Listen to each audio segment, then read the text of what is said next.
Now let me begin with just asking our audience a little poll. And we always ask these polls just because we want to understand the different level of what the audience are expecting from the discussion and how we should be pitching that. So our first poll, we'll be asking two polls, one at the beginning, one at the end of the webinar. And the first one is, how much do you know about IMF debt sustainability frameworks? First option is not much at all, only that some countries are debt distressed and others are not. Second option, a little, but I'd like to know more. And third option, I know it in depth and I have strong views on it.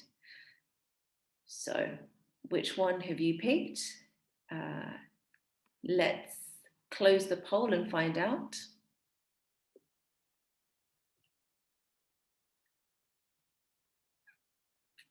Okay, we have actually quite a few who are, we've got a kind of a tie between those who know a little but want to know more and those who know it in depth and have strong views on it. So I think we could probably, I think that should hopefully be helpful for our panelists in thinking about how we will pitch the discussion. And so let's begin, let's go straight to our panel in order to actually begin. So I have three, as I mentioned, I've got three fantastic panelists here with us today. I'll begin with Dr. Wang, who is a senior academic researcher at the Global Development Policy Center at Boston University. She's also the senior visiting fellow at the Institute of New Structural Economics at Peking University, and also an academic committee member of the International Financial Forum.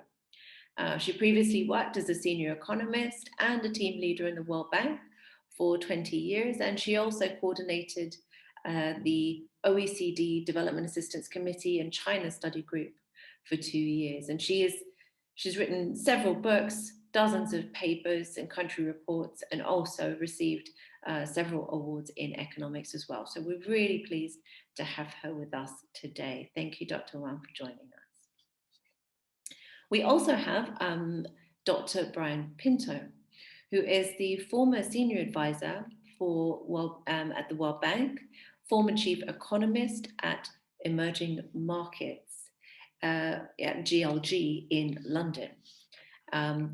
He's joining us very early this morning, so we're really grateful to him for doing that. But most importantly, in terms of this debate, between November 2015 and September 2018, he served as advisor to the African Development Fund's Policy Innovation Lab and consultant to the African Development Bank. And he worked specifically on the development and debt sustainability implications of concessional development finance for African countries, and also was one of the main contributors to a report in 2017, a high-level panel report on reinvigorating African concessional finance, transforming trust in the African Development Bank into influence. So he's also written several books. His second book in particular, again, is very relevant to this discussion, How Does My Country Grow? Which was published in 2014. So thank you also, Brian, for joining us today. And last but not least, we have Ms. Mma Ekeruche, who is a research fellow at the Center for Study of the Economies of Africa. She's joining us from Nigeria. She runs a column, Your Nigerian Economist, on Steers Business, Africa's leading business publication, and has focused in her work on public finance, macroeconomic management, and she's been working with Brookings, United Nations Office on South-South Cooperation, Southern Voice, Africa Portal, and was awarded the IMF Youth Fellowship in 2020.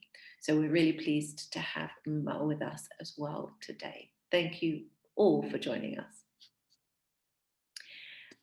So let me put a few questions to you all to kick us off, and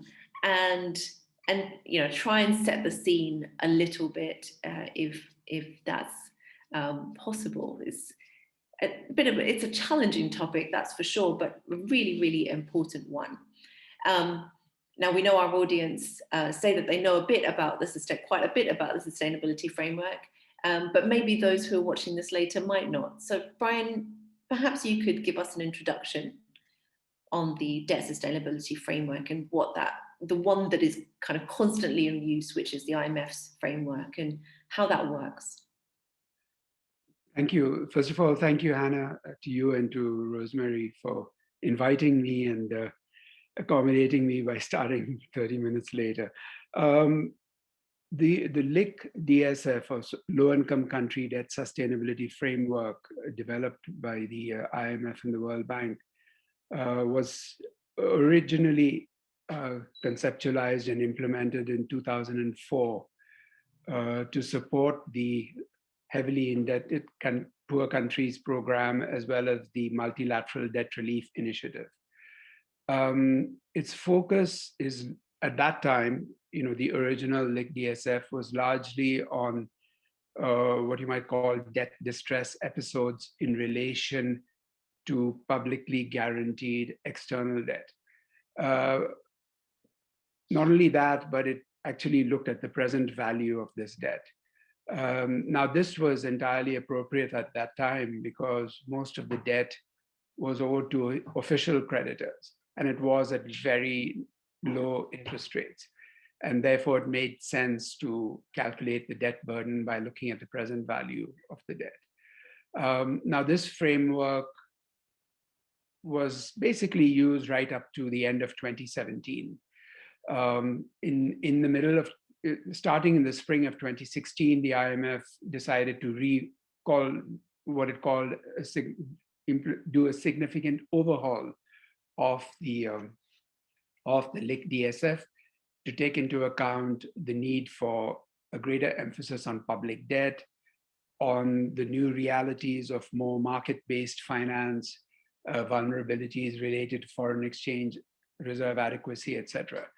So the intentions were good, but eventually when they produced the new framework, it was hard to distinguish from the old one because the emphasis was still very much on debt distress with regard to the present value of public and publicly guaranteed external debt.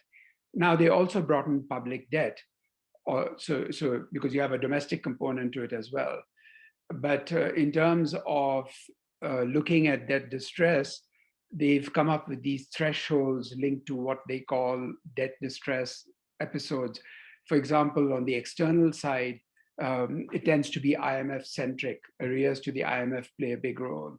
Mm-hmm. On the public side, they look at what they call financial repression and things like that.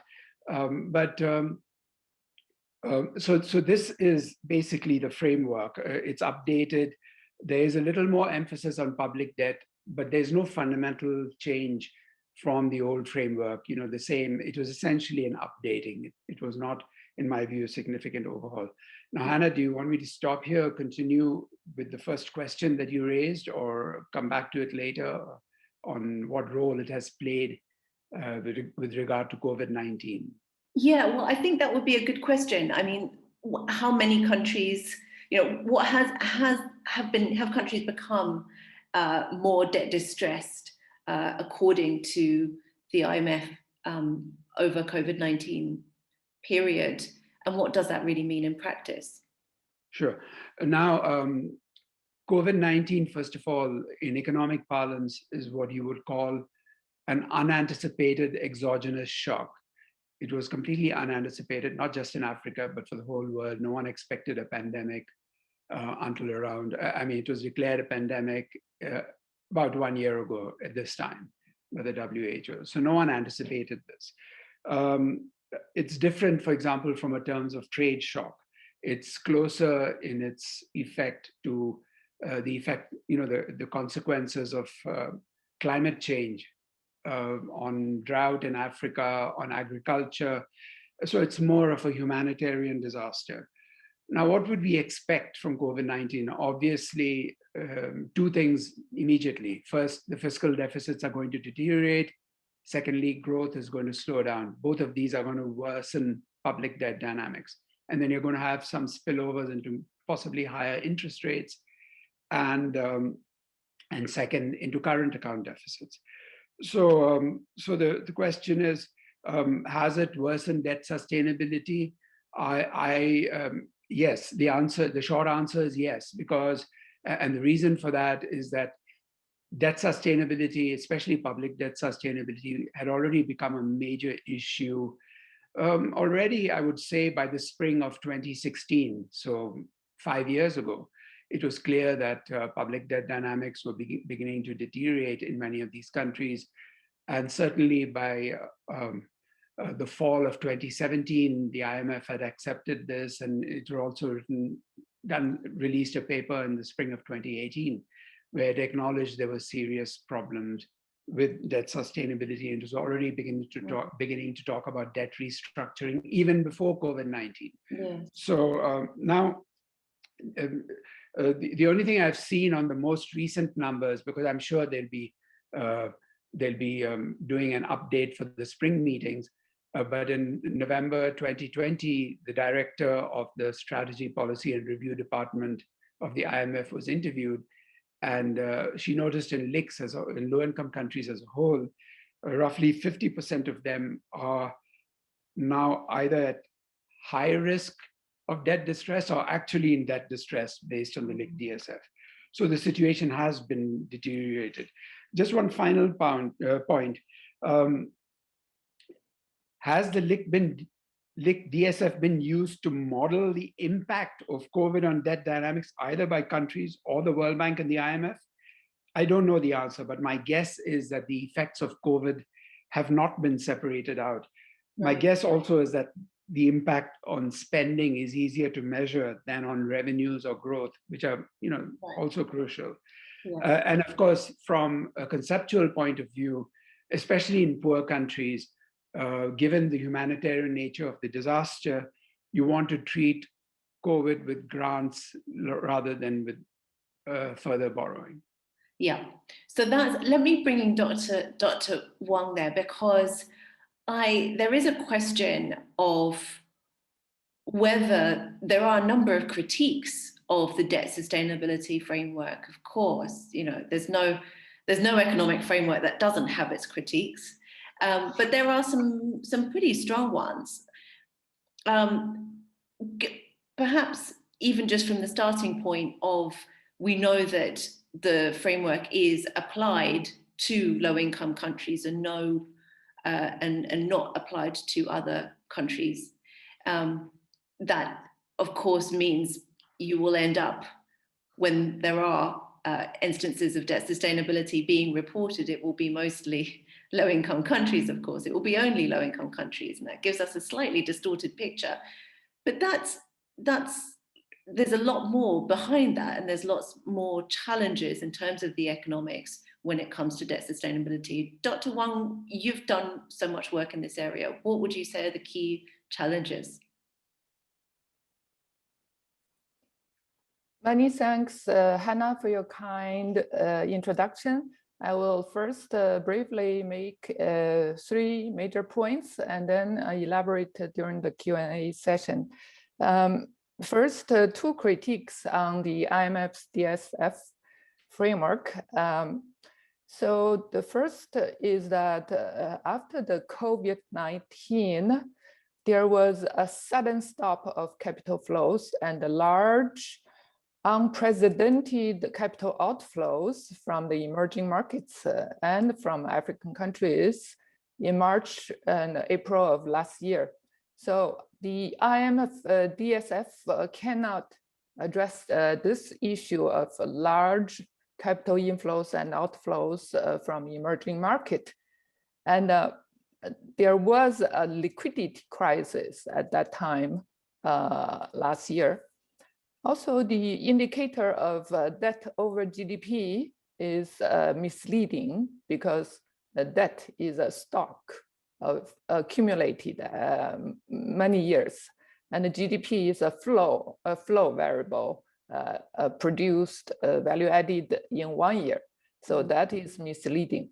So the second major problem of the IMF's DSF is that it doesn't distinguish the debt caused by public investment or the debt caused by consumption or what do you call it, recurrent expenditure of the government paying civil servant salaries or pensions. In the case of European countries, a lot of debt was caused by paying social security and pensions. So Justin Lin and myself, in our book, Going Beyond Aid, we criticized the IMF's DSF, saying that it kind of has anti-investment trend bias, anti-investment bias. It doesn't encourage any government investment in public infrastructure, in public assets. So there is an anti-investment bias. So I am all for combining asset and liability in the balance sheet approach. And I like very much the quotation that you made by German economist Christopher Trebath, that combining asset and liability is a good way. In my recent paper with Kevin Gallagher at Boston University, we proposed using the public sector net worth, meaning asset minus liability as a measure of debt sustainability. The argument is based that if we build public infrastructure, public assets, it can provide a cushion to the future debt issues. It can make the economy more productive and maybe develop, maybe addressing the bottlenecks in public infrastructure. So that was my first point. Yeah. The second Dr. Wang, let me just make that. Would you mind if I just make that really clear for the audience? So just to be super clear, what you're saying is that when, in terms of when debt is taken up, when the debt sustainability framework is conducted, there's no serious analysis of what that debt is being spent on, and distinguishing whether you're building some sort of asset with the debt or whether you are just spending it. Right. Yes. Yeah. DSF does not distinguish debt caused by investment or debt caused by consumption, meaning issuing salaries and pensions. Right. Yeah. So my second, two very different. Yes. Please go ahead, Dr. Wang. My second point is China's role in Africa. China has been helping African countries, host countries, to build public infrastructure. That public infrastructure has formed public asset. And China has been helping releasing the bottlenecks. If you ask me, what is a good debt? I mean, my answer would be a good debt is a debt used to build public assets that releasing bottlenecks in growth, in infrastructure, in development. So many countries have a choking point of power shortage, electricity shortage. The donor countries have ignored power sector for many years in Africa. So Justin Lin and myself, we did analysis on 214 completed projects, we found that 80% of them have addressed the bottlenecks in infrastructure. Mm-hmm. So this was used, the data from China Aid Data, the .com, all public accessible data.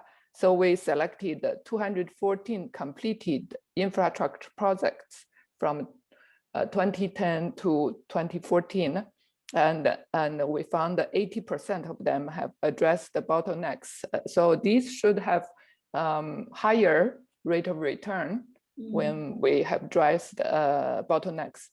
The third point I want to make is that China's experience in the 1980s and the 90s may have some useful implications for African countries now. So we have done a lot of analysis in the book on going beyond aid. So in 1978, China and Japan has signed an agreement on energy for technology exchange. So it means that China exported crude oil, natural resources in exchange for technology. So that was related to the Shanghai Baoshan Steel Company.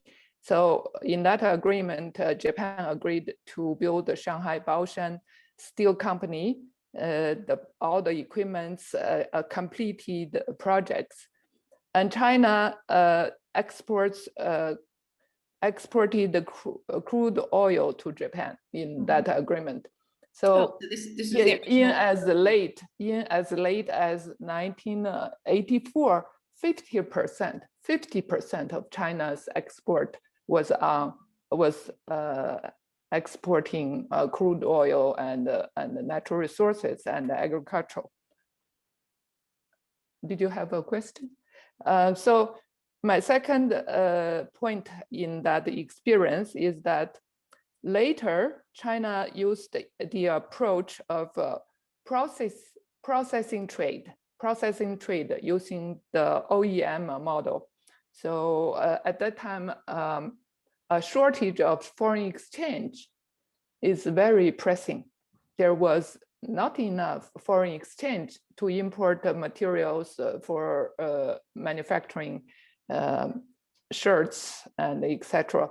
So China used OEM model, relied on 3+1 model, meaning that foreign business firms provides all the imported materials and the imported patents and also technology equipment into China, and then China export processed materials like shirts and shoes and socks and light manufacturing to the same company, to the advanced countries. It's called the 3+1 processing trade model. Thirdly, China used special economic zones to attract the foreign direct investment as a major way of releasing the bottlenecks in foreign exchange. So all the joint ventures companies, they have to achieve a self-sufficiency in foreign exchange. So meaning they have to supply their own foreign exchange to import their materials and then export to advanced countries. All joint ventures are required to have foreign exchange self-sufficiency. So in that way, they can solve this need for foreign exchange. Right. So in the future, I think this has some implications for African countries, low-income countries, to rely more on equity investment, that is foreign direct investment, to develop their manufacturing sectors. So rely less on debt but rely more on equity investment. So Right. that's my main 3 points. Okay. And then later I can answer questions. That's great. That's Dr. Wang. And I think, I mean, you've taken us not just in terms of the critiques of the debt sustainability analysis directly, but I think what you're also saying in some ways is, and through your explanation of Chinese financing and a kind of a slightly different attitude in a sense to looking at debt sustainability, which exists because also of different models that China itself has used in terms of its own development experience. And that model, from what I can tell you're saying, is that model did include things like natural resource-based loans, which have been seen as, you know, very controversial, including by the IMF, in terms of being able to manage those flows. Yet they were obviously fairly successful for China. And then beyond that, also looking at how you transition from international debt towards international equity, foreign direct investment, how you use that in the best way. These are long-term questions, right? Yes. Mma, what's your view in terms of, you know, right now for African economies? What are African economies thinking in terms of the debt sustainability framework? What are African leaders thinking about debt sustainability framework? And is it working for African economies, would you say? Okay. Thank you, Hannah, for the introduction. And, you know, great points mentioned by Dr. Pinto and Dr. Wang. What I'll try to do is bring the discussion back home. So provide like a continent-specific analysis. First off, the pandemic affected nearly all the determinants of debt dynamics, right? It increased primary deficits where the sources of revenue for a lot of African countries, whether it's remittances, whether it's tourism, whether it's commodity exports, they were severely affected. And at the same time, we had to increase spending, particularly towards social sectors, you know, social protection programs, the health sector as well. And this occurred in a context where the continent was already grappling with high levels of debt, right? So before the pandemic sets in, 40% of the continent, their debt to GDP ratio was well above the 60% threshold that has been specified by the African Monetary Cooperation Program, right? Also, the pandemic caused a lot of exchange rate depreciations. So in Nigeria, for instance, we've had to depreciate the Naira 3 times since the pandemic started because our main source of foreign exchange, which is oil, has been significantly affected. And obviously, you don't pay these external debts in your local currency. So it basically increases our debt service burden. Our economic output has been affected as well by external effects, also the lockdown that was implemented at the peak of the pandemic. And regarding the challenges that the pandemic has uncovered with regards to the framework, the first challenge that I see is that over the years, the size of public debt has been grossly underestimated, right? So whereas before the pandemic started, the IMF, the framework stated that certain countries, you know, had sustainable debt levels. As soon as the pandemic started, we saw these same countries seeking large amounts of external financial assistance, you know, programs, and that's first off, you know, it sort of brings the findings of the debt sustainability analysis into you know, it sort of makes it debatable, yeah, basically. And so it's also closely aligns with what Dr. Pinto said earlier, where although the the framework has started to include domestic debts in addition to external debts, there are still other forms of debts that are not being accounted for. So debts owed by SOEs, state-owned enterprises, debts owed by para-public entities, debts owed by subnational governments. Private external indebtedness is also becoming a huge issue in the continent, and also the use of extra budgetary funds which are not accounted for by the framework. Another point that is very important to note, and I think which Dr. Wang earlier mentioned, is the heavy focus on the debt to GDP ratio, right? So I'll give you a typical example. Nigeria, for instance, debt to GDP ratio is below 30%, which to an extent seems sustainable. However, we currently spend 93% of our revenue servicing debts. So perhaps, the framework should, emphasize on the debt service to revenue ratio as a key metric for assessing whether the debt burden of countries are sustainable. Also, another thing is the framework it heavily focuses on the historical trends of these determinants of debt dynamics, whether it's exchange rate or whether it's GDP growth. There's not enough focus on in determining the scenarios, right, that inform these assessments. There's not enough focus on, what happens if a natural disaster comes in, what happens if a pandemic comes in, right? Even though these are extreme scenarios, we've seen that it is possible.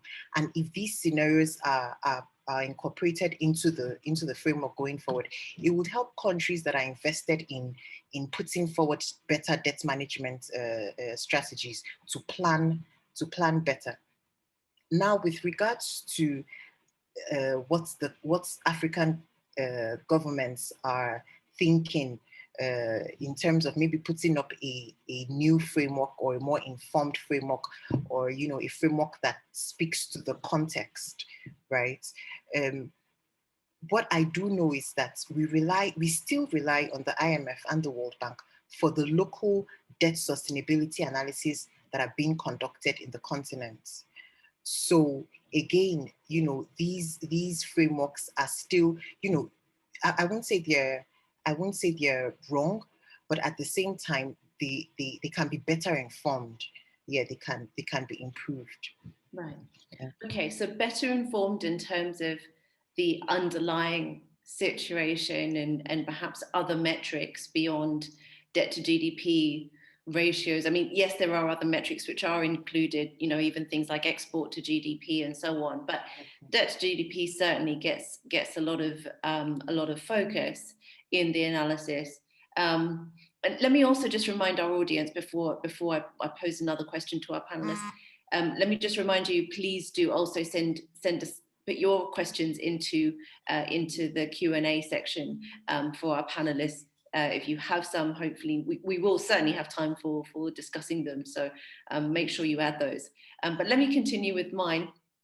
I guess one of the other critiques of the framework is, how does it marry up with future needs for finance? And I think it comes back to some degree to what Dr. Wang was saying in terms of the asset side, or investment into infrastructure. It comes back to what you were saying, Mma, as well, in terms of, well, what is sustainable? What do we mean by sustainable debt? Brian, what's your answer on that one? I mean, how can the IMF take that into account, or anyone take that into account? These are countries low income. Of course, they're going to need more finance, and they have less strong institutions in terms of banking sector, etc., to be able to generate that finance internally. So there's an external financing gap. How should the debt sustainability framework be adjusted to account for that? Or is it just not the right tool? Should we be looking at other tools? Thanks, Hannah. First, let me if you don't mind, just make a few observations on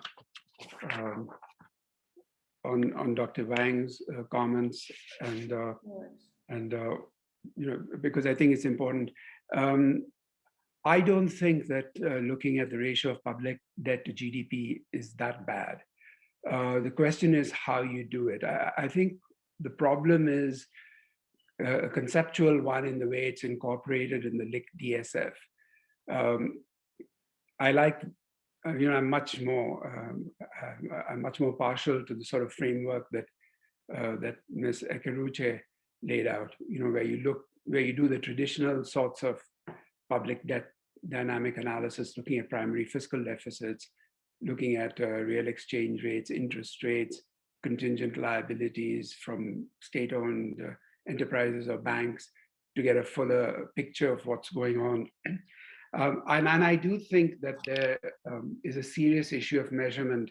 If you really wanted to go down the path recommended by Justin Lin and Dr. Yang, I think just to have information on these assets would be a major challenge. The lack of data is a serious issue in Africa. And when you don't have good measurement, it's better to, sometimes you get more robust results from simpler frameworks rather than from more sophisticated frameworks. So actually, right now the IMF LIC DSF is a black box. I mean, you put in these variables and outcome these thresholds and these scenarios.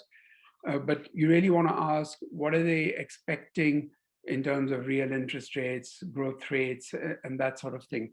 So in that respect, I also would say that I don't think that China is the best model for Africa. China has completely different governance. It has tremendous bargaining power, which it has used extremely well. When I think of China and India, the country where I grew up, China has certainly used its bargaining power to attract FDI and technology much more effectively than India has. And I think, clearly it has done very well. But Africa, we tend to talk about Africa, but really there are many countries there. And there's an issue of fragmentation and small size in many cases. I also think that one of the major issues in Africa is the misuse of public resources. We have to accept that. When we visited several countries when we were doing this work for the African Development Bank. And for example, in Uganda, there were concerns expressed about the ability to select and implement public investment projects well. Now, clearly bringing in China helps to alleviate that problem. It's what the economists call a principal agent problem, because China is coming in, doing the infrastructure project, and when they finish, there is a bridge or a power station or a road or whatever. But here also, I think it's important to keep in mind, and certainly, I think Dr. Wang said they now have a publicly available database of the projects. I think increased transparency in this is very good. For example, some of the things I picked up from very senior people in these countries was that many of them thought that the money from China was free because you would have the Chinese contractors coming in and saying, okay, we're going to build a hospital or a bridge or a road, or sometimes things that were not needed. And they never saw the money. The money never came to the country.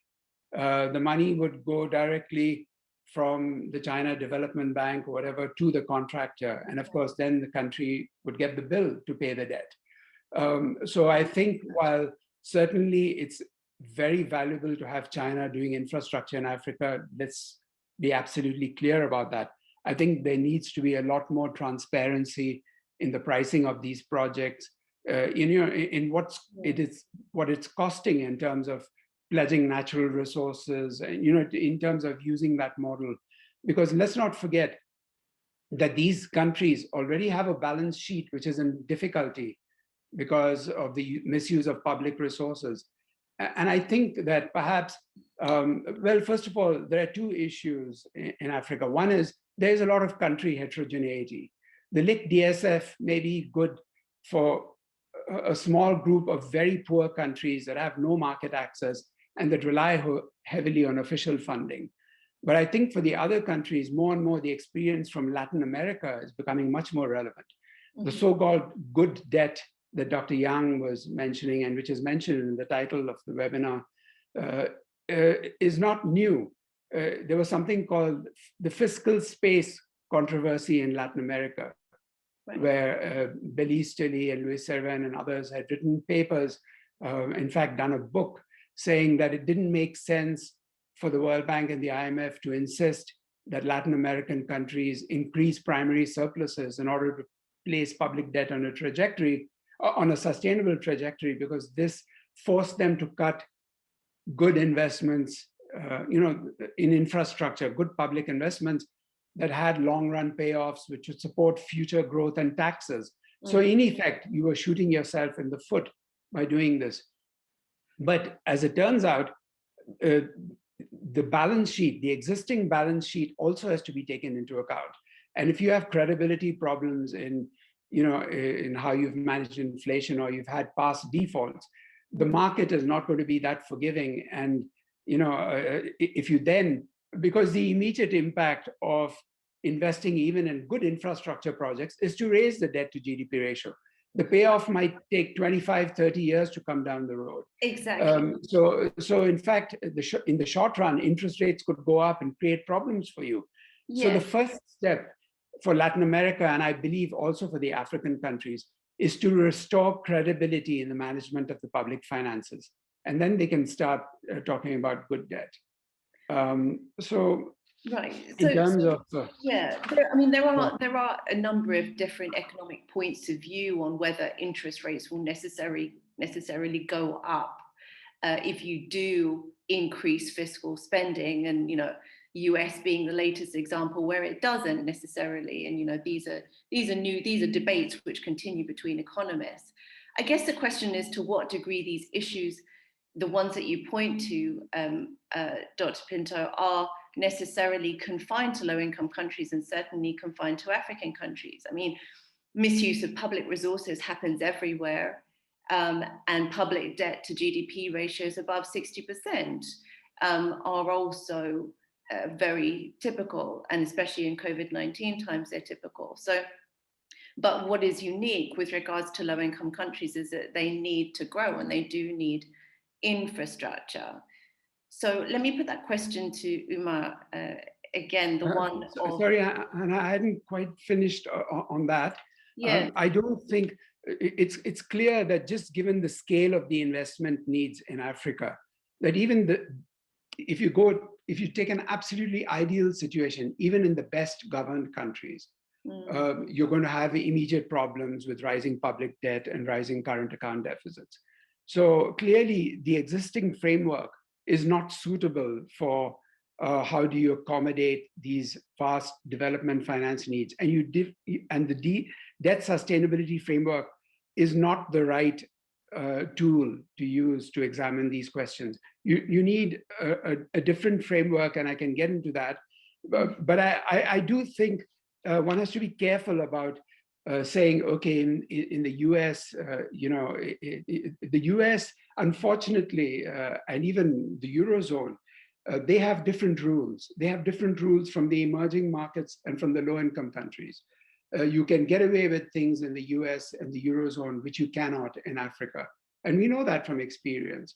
We know, for example, that Argentina and Russia had their massive debt crises when the public debt to GDP ratio was far less than 60%. So, these situations are very country specific, and you have to do this on a case-by-case approach. And let me stop there, but yes, so to answer your question, the LIC DSF is not a great tool for trying to reconcile debt sustainability with the vast development finance needs of these countries. Yeah. And you need a lot more, and I can get into that later. What is there? Is there a framework? Is there an alternative framework for thinking through that reconciliation? And should that reconciliation happen? Well, I know there's a framework, the Country Policy Institutional Assessment, CPIA, So there's the debt policy rating that assesses the quality of debt institutions, you know, your debt management institutions. And I know I did a paper once on it, and on the continent, there's no country that has reached the maximum points, which is it's a rank from 0 to 6. There's no country that has reached, you know, 6. I think the highest country is ranked 4 on that scale. And, you know, it goes back to what Dr. Pinto said. Yes, there's a lot of misuse of public funds. First off, there's some debts that are not being reported. They are unknown to the federal government, right? So there are subnational governments that borrow, you know, without the guidance of the debt management authority, without the knowledge or the guidance of the federal government, right? And obviously, this is not accounted for in the debt sustainability framework. And so while the debt sustainability framework might, you know, provide some form of, you know, guidance, or may give like a partial picture on the debt situation in a country, right? In some cases, it may be a bit off. And I think like that's what we're starting to see as the pandemic, you know, sets in, where countries that the framework previously said, you know, their debt was very much sustainable, you know, we're seeing them literally go into shock mode, you know. Yes. Yeah. But it isn't part of that due to growth, as opposed a lack of growth and a lack of revenues as opposed to debt itself.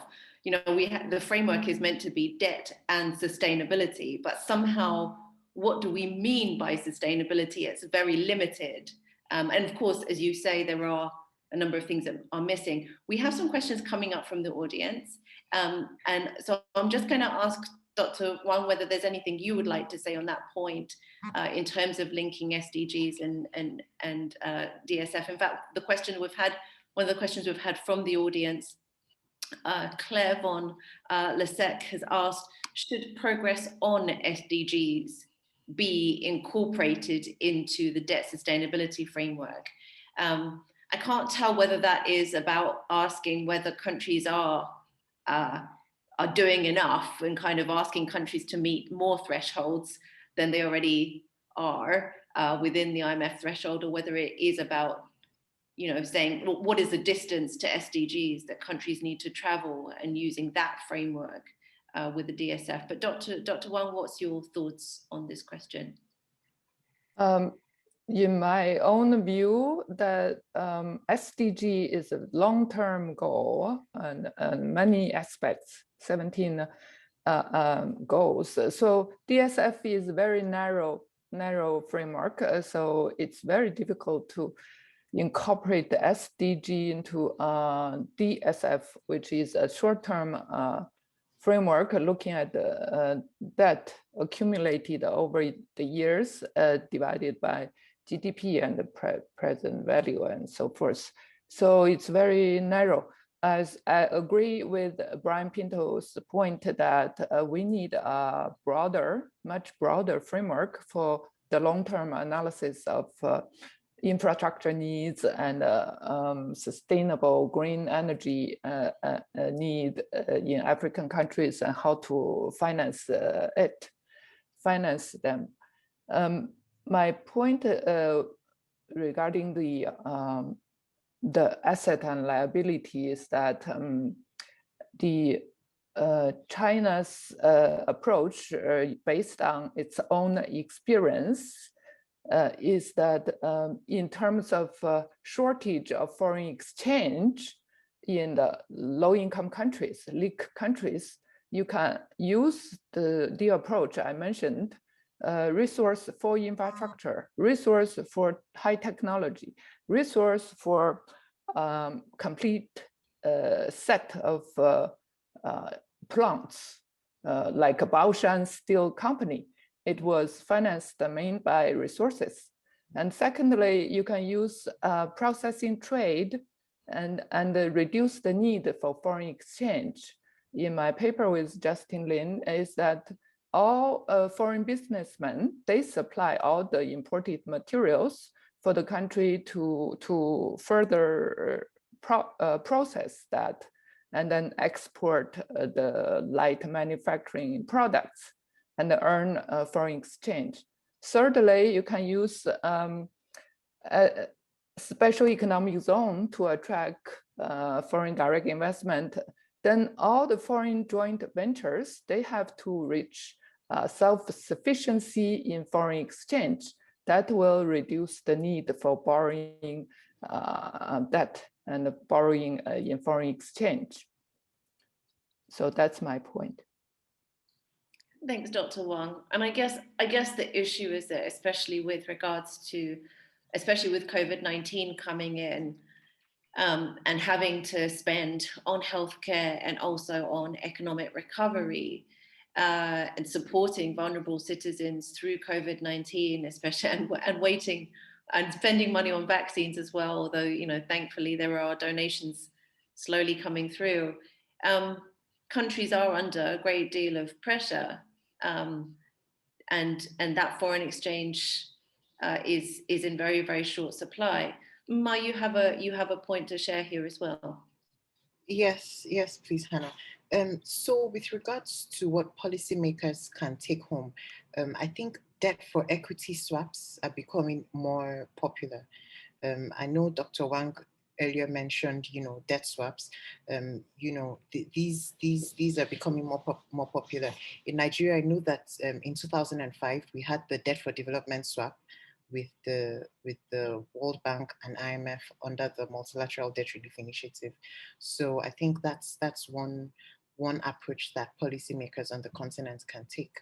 Then also with regards to the resource for infrastructure, resource for technology arguments that is being put forward. So I'm going to be speaking from the debtor country perspective, right? While that may be great for the creditor country, what usually happens is that there's no spillover. So rather than provide these loans to the debtor government and allow their human resources, you know, their companies use these loans and you know, develop or build this infrastructure, right? When you do the sort of bargaining that is being done by you know, with China and a lot of African countries, there's very little room for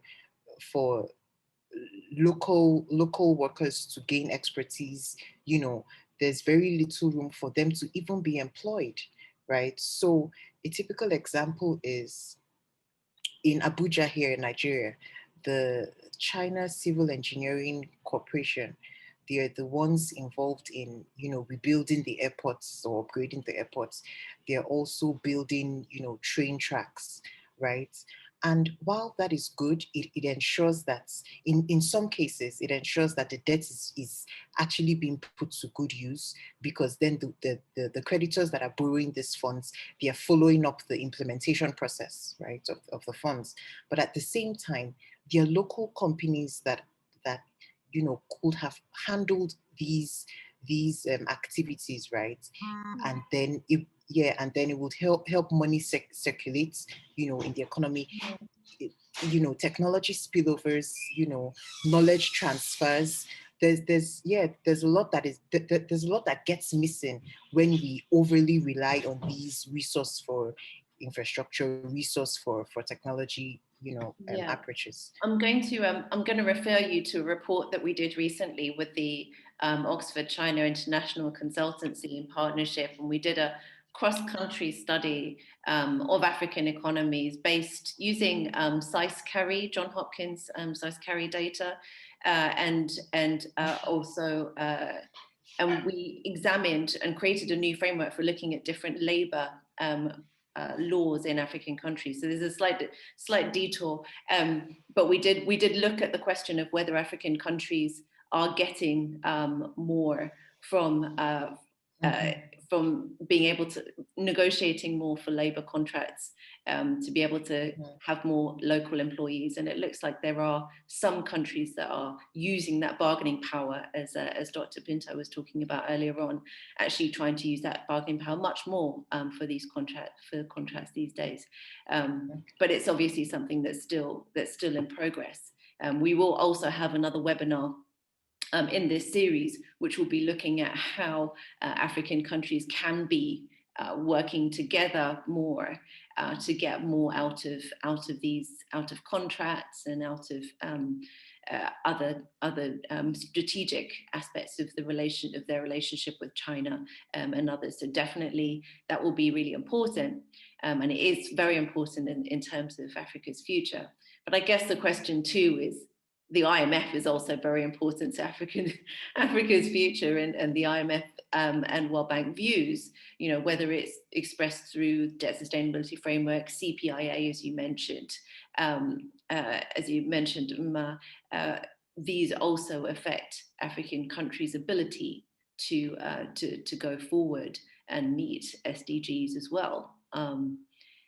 Brian, Dr. Pinto, you had a few more points. I'm going to encourage our audience, please do send in more questions for our panelists if you have some. Otherwise, I will also put almost final question to our panelists before we answer our last poll of this webinar. Yes, Hannah. Yes, you wanted to say a little bit more about SDGs, I think. Right. Well, first of all, the present framework, I fully agree with Jan and with Mma that this is not a good framework for. I mean, it's just not geared for that, because even if you took the best governed countries in Africa, Rwanda, Kenya, Ethiopia, at least Ethiopia, unfortunately, before the recent resurgence of political instability, these were considered among the best governed countries with close to the highest CPIAs. It's clear that their investment needs are so huge that you're going to cross those debt thresholds and you're going to be in a state of debt distress. So the point here, though, is that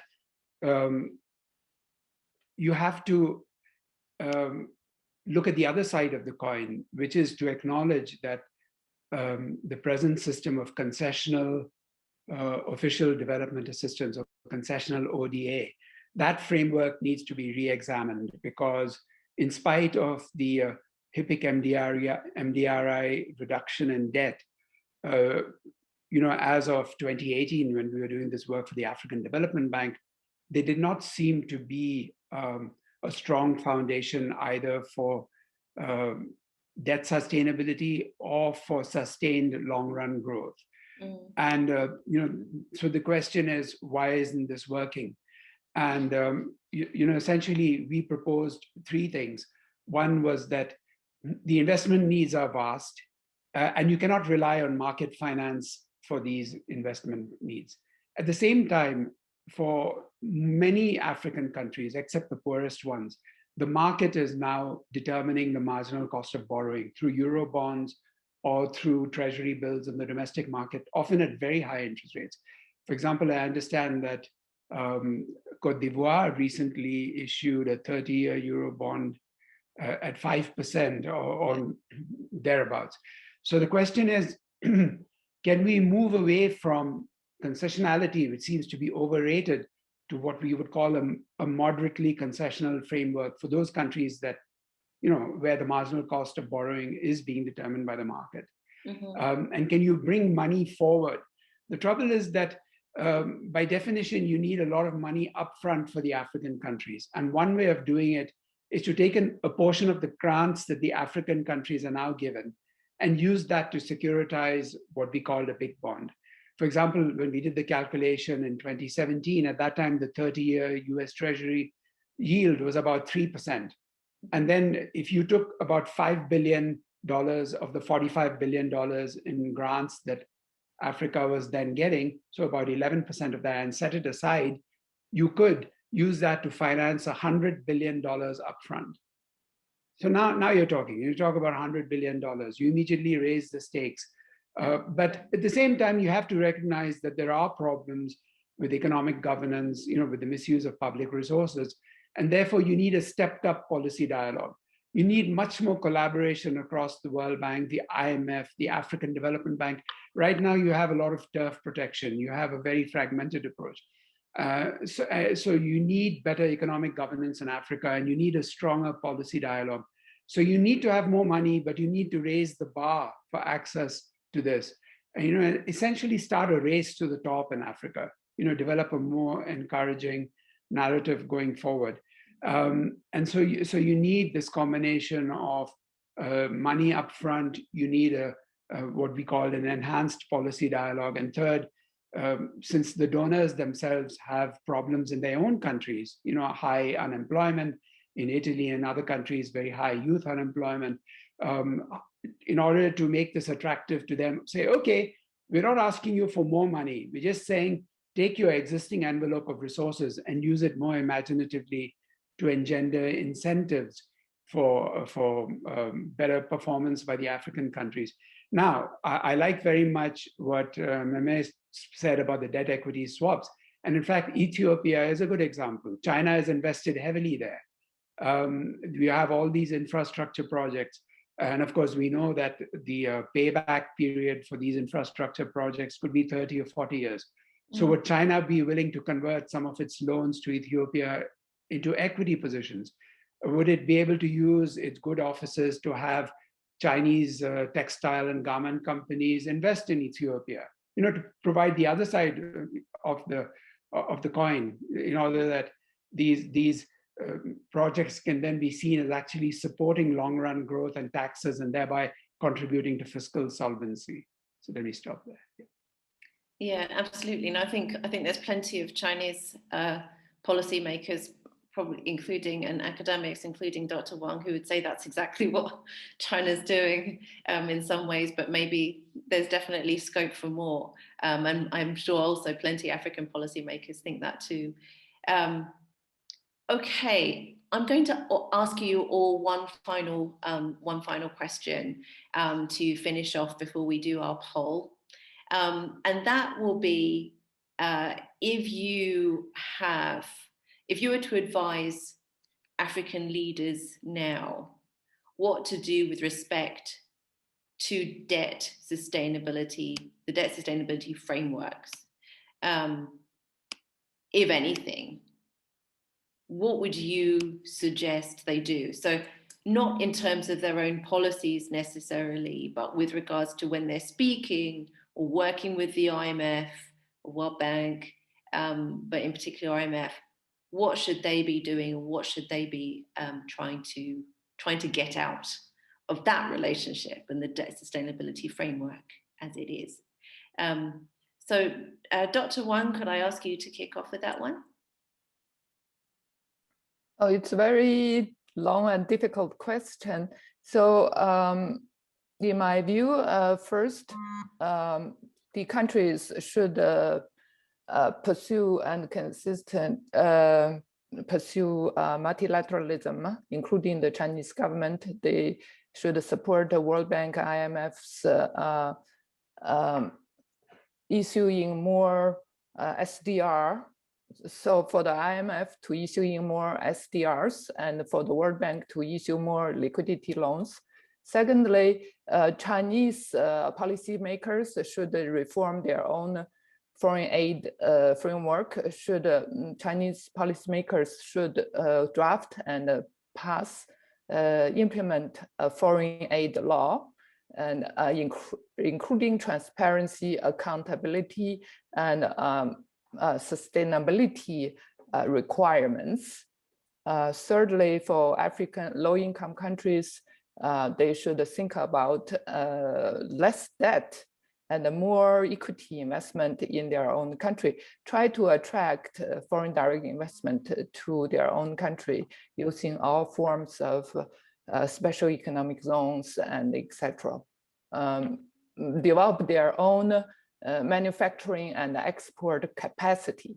with the export capacity, they can earn more foreign exchange. Thank you. Okay, all right. So take the debt sustainability analysis as given and focus more on equity. All right. How about yourself, Brian, Dr. Pinto? Thank you. I think that the leaders of the African countries need to wrest the initiative and define their own agenda. They need to take charge. They need really to lead. And first and foremost, they should lower political risk by managing domestic sources of volatility well. Now, we actually have a concrete example from Kenya. When President Kibaki took over in 2002 from President Arap Moi, there was a very peaceful transition of power. And what happened was that political risk went down, investment horizons lengthened for the private sector, interest rates came down, the Kenyan shilling actually started appreciating in nominal terms. Suddenly debt dynamics improved.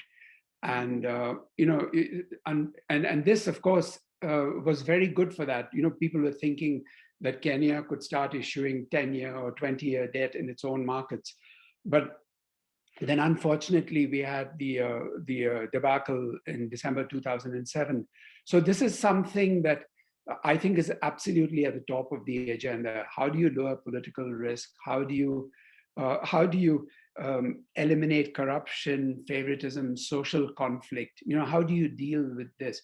This is a very big agenda for African countries, and it closely affects the horizon for the private sector. It affects interest rates, and related to this, of course, part of this, like concretely, what does it mean to do all this? It means manage the public finances well.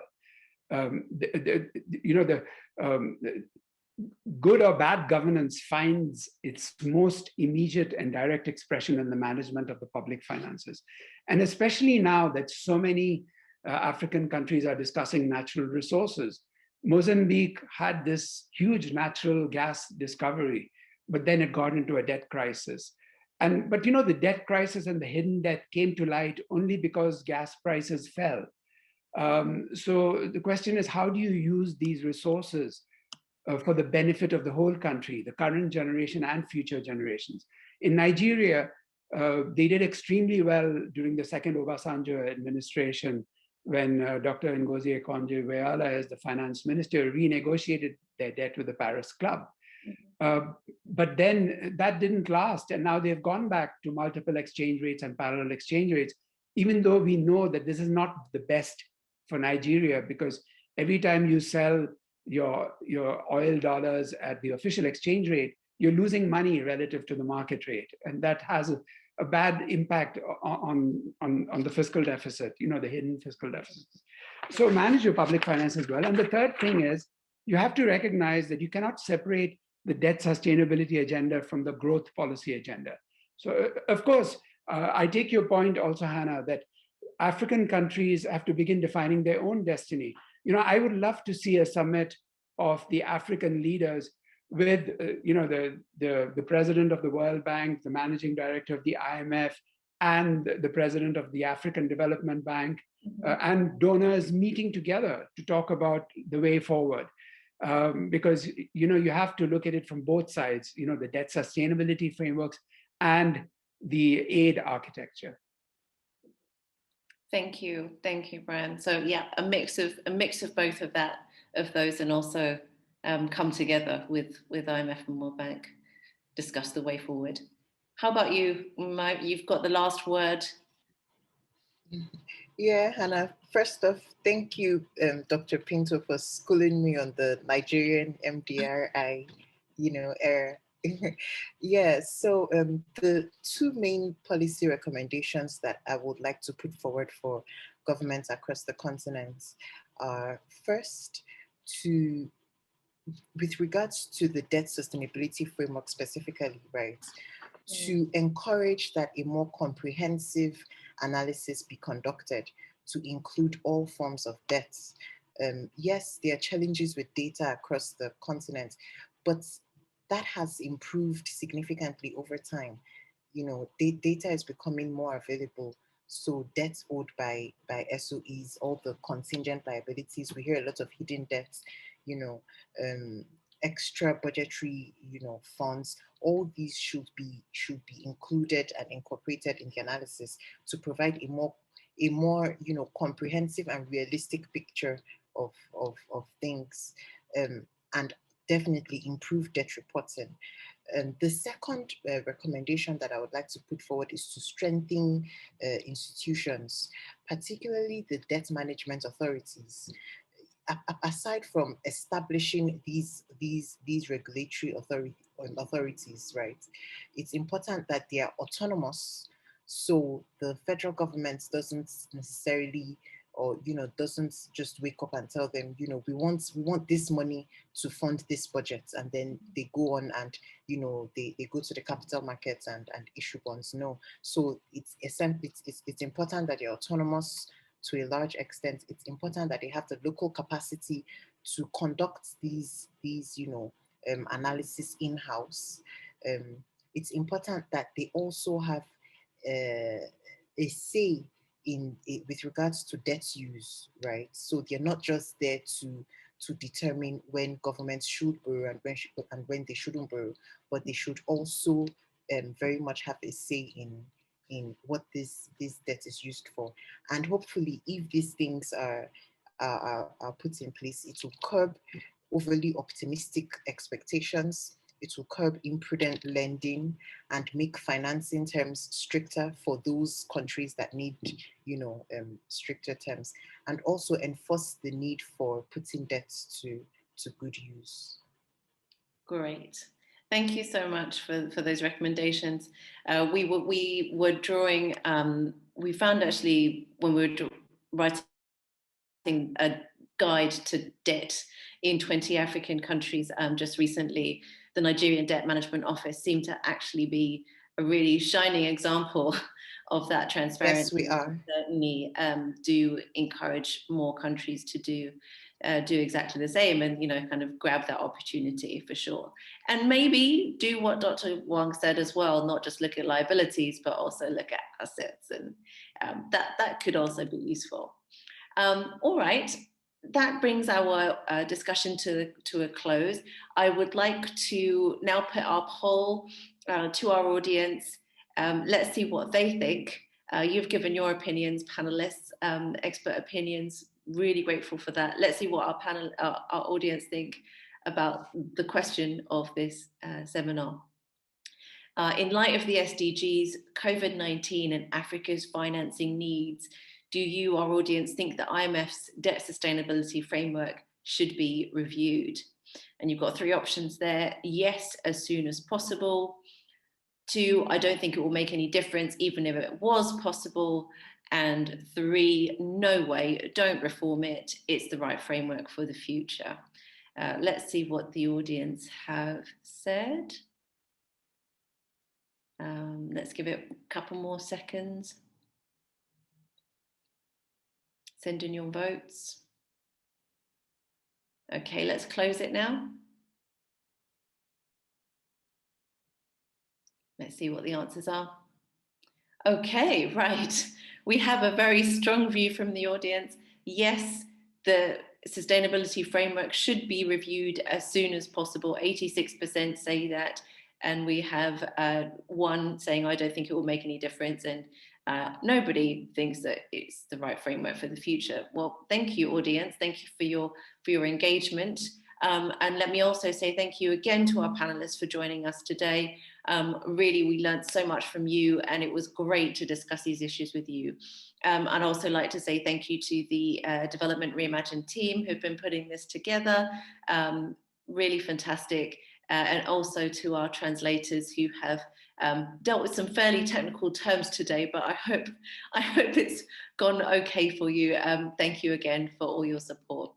All right, and that is our last webinar that's our webinar for today. Next week, we'll have another webinar, so please stay tuned and tweet about it. Let us know what you thought, send your feedback, and look forward to discussing again with you next time. Thank you, everybody. Thank you.